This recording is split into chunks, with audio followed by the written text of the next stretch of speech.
Hello दोस्तों, mutual fund की नई सीरीज में आपका बहुत बहुत स्वागत है। बड़े फंड मैनेजर्स क्या कर रहे हैं दोस्तों।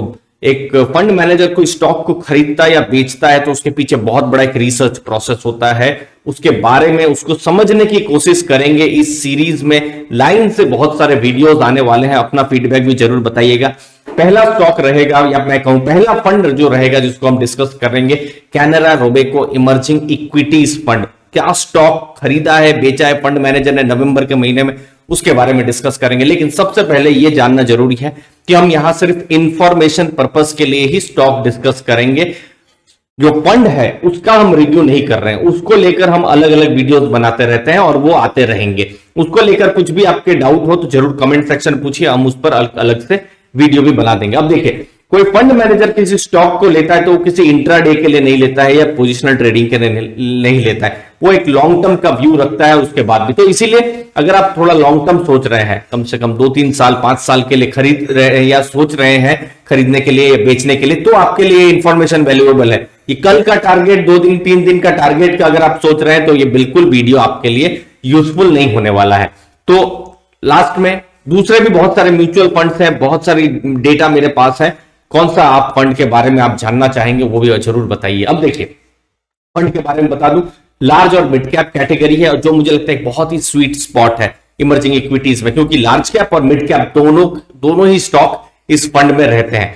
ग्रोथ, डायरेक्ट ग्रोथ अगर बात करें तो 178 का एनएवी है और 11,773, जो मुझे लगता है इस कैटेगरी के लिए एक बहुत ही अच्छा एयूएम है। एक सक्सेसफुल फंड रहा है Canara Robeco emerging equities. Mister मियूज गांधी और मिस्टर भंडवलदार इसके फंड मैनेजर है और अभी फिलहाल नवंबर के एंड तक 96%, ऑलमोस्ट 96% जो पोर्टफोलियो है वो इन्वेस्टेड है। फंड अच्छा परफॉर्म कर रहा है कि नहीं, तो देखिए इंसेप्शन से आप देखेंगे तो लगभग 23% रिटर्न है।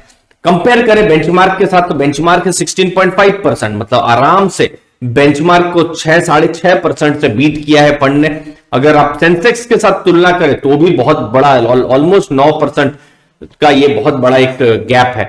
1 ईयर का रिटर्न हम देखें तो बेंचमार्क से थोड़ा कम है। 5 ईयर का रिटर्न देखें तो फिर बेंचमार्क और बीएसई दोनों को ही ये फंड बीट कर रहा है। मतलब अगर आप रिटर्न के हिसाब से देखें तो फंड अच्छा परफॉर्म कर रहा है। लेकिन यहां एक चीज आपको मैं बता दूं कि म्यूचुअल फंड मैनेजर हमेशा बेंचमार्क को बीट करने की कोशिश करते हैं। इसके बारे में भी दोस्तों मैं भविष्य में बताता रहूंगा आपको। अब फंड मैनेजर के उनके पोर्टफोलियो में टॉप 10 स्टॉक्स कौन से हैं?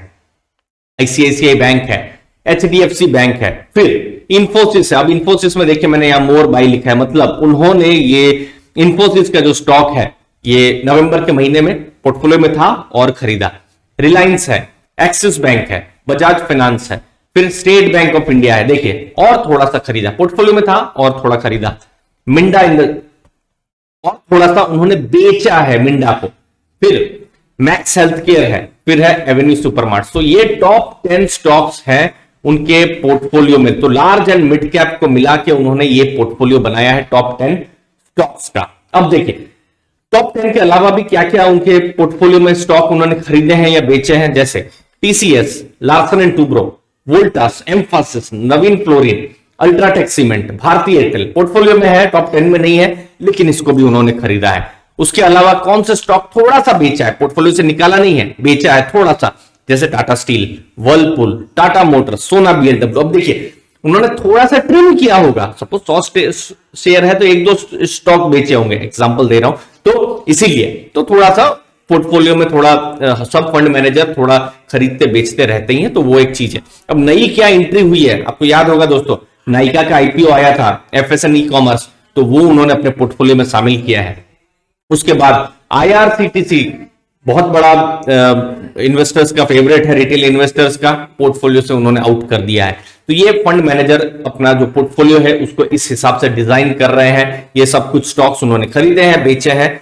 आप भी अपने व्यूज बताइए, क्या नया चाहते हैं, क्या नया देखना चाहते हैं दोस्तों, मैं उसको भी आपके सामने लाता रहूंगा। मुझे उम्मीद है आपको वैल्यू मिली होगी। धन्यवाद आपके कीमती समय